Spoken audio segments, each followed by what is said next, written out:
Remember when a film was shot in the exact city and the exact months that its story was set, turning a 35-year-old prophecy into a documentary of the present? The movie 1984 is the most faithful vision of Orwell's nightmare ever put on screen. But there are two versions of it, and its own director disowned the one most people saw. Today, we're uncovering 16 hidden truths about 1984. Number 1. There are two versions of this film, and the director hated the one you probably saw. Here's the war behind the movie. Director Michael Radford had commissioned a bleak, traditional orchestral score from composer Dominic Muldowney, perfectly suited to Orwell's grim world. But the studio, Virgin Films, had other plans. They wanted a hit soundtrack, so they brought in the pop duo Eurythmics. Radford was horrified. He felt the synth pop clashed completely with the film's tone. But Virgin held the right of final cut, and they overrode him, stripping out much of Muldowney's music and replacing it with Eurythmics tracks. That's the version that hit theaters. Radford never forgave it. And the story didn't end there. When the film was re-released on DVD in North America in 2003, the Eurythmics contributions were removed entirely.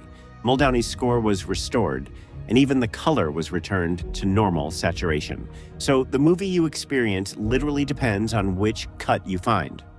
The director's intended vision, or the studio's pop remix he refused to endorse. Number 2. It was filmed in its own year, in the exact months the book takes place. This is the detail that gives the film its eerie power. Orwell's novel opens in April on a bright, cold day, and its central events unfold across the spring of 1984. So Michael Radford did something almost no adaptation dares. He filmed it in real time. Principal photography took place in and around London between April and June of 1984, the precise season and setting Orwell had imagined decades earlier.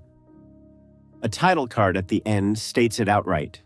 The film was photographed in and around London during the period April to June 1984, the exact time and setting imagined by Orwell. So this isn't a movie about 1984, it's a movie that is 1984, a prophecy captured on film in the very moment it was supposed to come true. Number 3. It was Richard Burton's final performance. The cold, terrifying inner-party interrogator O'Brien was played by Richard Burton, one of the greatest actors of his generation. It would be the last role he ever played. Burton died in August 1984, just 2 months before the film was released. The movie is dedicated to his memory, the final line of a legendary career. So the last image the world would ever see of Richard Burton on screen is him calmly explaining to a broken man that 2 + 2 can equal 5. It's a haunting, unintended farewell. Number 4. Burton needed 41 takes for a single speech. Burton was in poor health throughout filming, and it showed in one of the hardest ways for an actor. He struggled badly to remember his lines. The scene in O'Brien's apartment, where he lectures Winston about Goldstein's forbidden book, became a grueling ordeal. It reportedly took a record 41 takes for Burton to get through the speech without stumbling, yet the final performance betrays none of it. What audiences see is icy, effortless control, a masterclass in menace, salvaged one take at a time from an ailing legend. Number 5. He had his prison uniform tailored on Savile Row. Even playing a functionary in a grim, totalitarian state, Richard Burton remained every inch the movie star. He was living in Haiti and joined the production 6 weeks into the shoot, and he arrived with demands. Chief among them, his costume, a simple party boiler suit, had to be handmade for him on Savile Row, London's home of elite bespoke tailoring. So while the film depicts a world of grinding, colorless deprivation, its most famous face was quietly wearing a drab jumpsuit custom-stitched by the finest tailors in England. Number 6. David Bowie almost did the soundtrack. Before the Eurythmics controversy, there was another name in the frame. A perfect one. Virgin first approached David Bowie to create the music for 1984. It nearly happened. But Bowie's fee was too high for Virgin's liking, and they walked away, turning instead to the Eurythmics. There's a poetic irony here. Bowie had actually written songs for a planned 1984 musical years earlier before Orwell's estate refused him the rights. Twice, the man seemed destined to score this story, and twice it slipped away. Number 7. The rejected pop song became a massive hit anyway. The soundtrack Radford despised produced one of the Eurythmics' biggest singles, the song Sex Crime 1984. Its title, lifted straight from Orwell's invented language, climbed all the way to number 4 on the charts. The irony is almost too perfect. A film about a regime that criminalizes desire and rewrites language spawned a chart-topping dance pop anthem literally called Sex Crime, blaring out of radios across the very year of its setting. The director's biggest grievance became the public's favorite takeaway. Number 8. The director protested at an awards ceremony and pulled the film from the BAFTAs. Radford didn't sulk quietly. He took his fury public. During his acceptance speech at the Evening Standard British Film Awards, he openly denounced Virgin for foisting the Eurythmics music onto his film, a jaw-dropping breach of industry politeness. He went further still, withdrawing the film entirely from consideration at the BAFTA Awards in protest. It's one of the rare cases of a director so opposed to what a studio did to his movie that he actively sabotaged its own awards campaign to make the point. Number 9. It was shot by one of the greatest cinematographers alive. The man behind the camera was Roger Deakins, who would go on to become one of the most celebrated cinematographers in film history, the eye behind Blade Runner 2049, Skyfall, and countless classics. In 1984, he was still early in his career, and his methods were charmingly humble.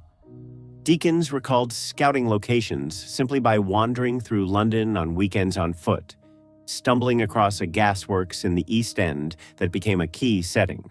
So the drab, unforgettable look of Orwell's world was found, in part, by a future master just taking long walks through the city with his eyes open. Number 10.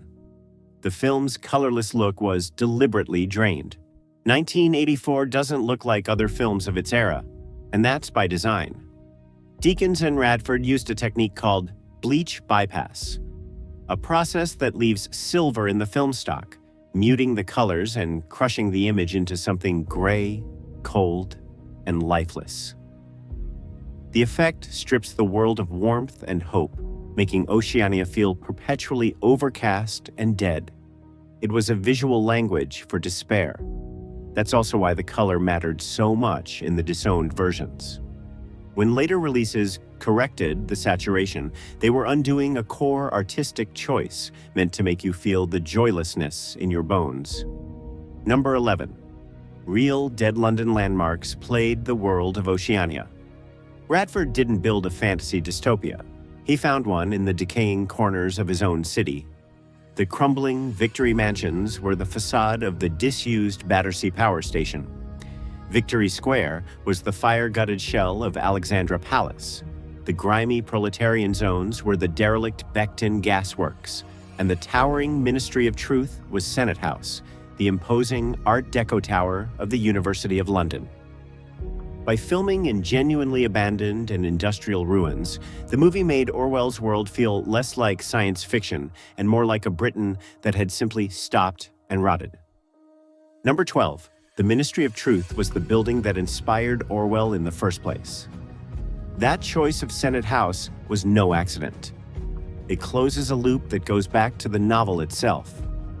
During World War II, Senate House was home to the wartime Ministry of Information, the government's real censorship and propaganda department. George Orwell knew it well. His wife worked in that very ministry. It's widely believed the looming White Tower directly inspired his fictional Ministry of Truth. So when Radford pointed his camera at Senate House, he wasn't just finding a good-looking building.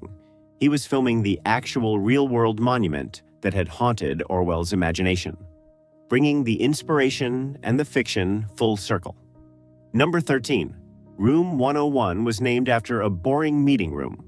The most terrifying place in all of fiction, Room 101, where you face the worst thing in the world, has a surprisingly mundane origin. Orwell took the name from a real conference room at the BBC. During his time working there, Orwell reportedly had to endure endless, mind-numbing committee meetings in a room numbered 101. He immortalized his boredom by turning it into the ultimate chamber of horror. So the film's Chamber of Nightmares is named, in a private joke, after nothing more sinister than a tedious workplace meeting. Number 14, John Hurt physically wasted away on screen. As Winston Smith, John Hurt gives a performance of almost unbearable vulnerability. And as the film descends into its final act of torture and re-education, Hurt's Winston becomes genuinely gaunt, hollowed out and disfigured. Already a naturally lean and haunted-looking actor, Hurt leaned fully into Winston's physical destruction, letting the character visibly disintegrate into a broken shell of a man. It's what makes the ending land so hard. You don't just hear that the state has crushed him, you watch it happen in his very body. Number 15, The Cage of Rats is faithful to Orwell's cruelest idea. The film doesn't flinch from the novel's most infamous horror. In Room 101, O'Brien confronts Winston with his deepest personal terror, a cage of wild, ravenous rats fitted to strap onto his face. It's the moment Winston finally shatters, screaming for the torture to be done to Julia instead, betraying the one thing he swore he never would. His last act of love and resistance collapses.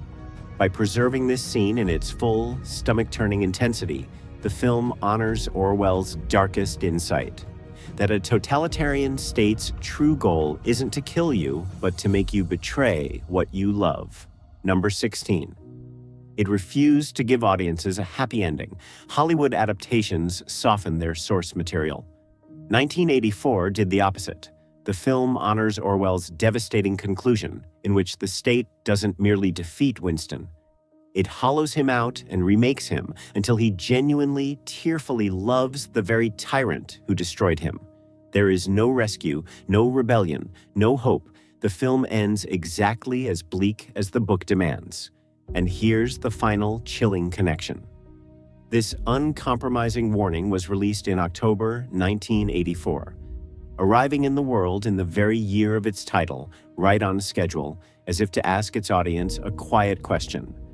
How much of this has already come true? A prophecy delivered precisely on time. 1984 is a film that took its warning seriously enough to shoot it in the real streets, in the real year, refusing to comfort anyone who watched.